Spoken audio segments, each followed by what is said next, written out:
माननीय Shrimati Priyanka Chaturvedi ji, concern for rising cases of sudden cardiac arrest among Indian youth. Sir, मैं आपकी आभारी हूं कि आपने एक महत्वपूर्ण मुद्दे पर मुझे बोलने का मौका दिया है।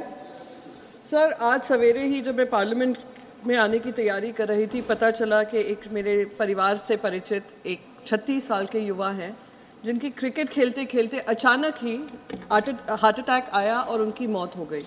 और आज ही के दिन मुझे ये मुद्दा रखने को मिल रहा है, तो मैं आपकी खास करके आभारी हूँ।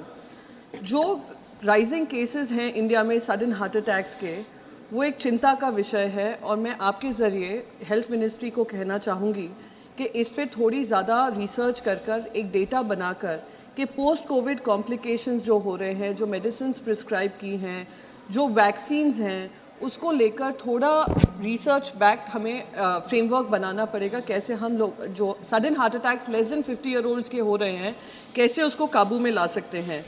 वैसे ही लांसेट की स्टडी बताती है कि इंडिया में 5 से 6 लाख इंडियंस की अचानक से हार्ट अटैक होकर मृत्यु हो जाती है और वो 50 साल से कम उम्र के हैं। ये सिर्फ उनके परिवार के लिए ही दुख का विषय नहीं है, देश की अर्थव्यवस्था के लिए दुख का विषय है। तो एक डेटाबेस बनाने की मेरी आपसे रिक्वेस्ट है। और रोज़ अखबारों में आता है कि कोई डांडिया खेलते खेलते उनकी डेथ हो जाती है, कोई हार्ट कंडीशन नहीं है, कोई हेल्थ हिस्ट्री नहीं है हार्ट को लेकर, पर वो उनके अचानक से डेथ होती है।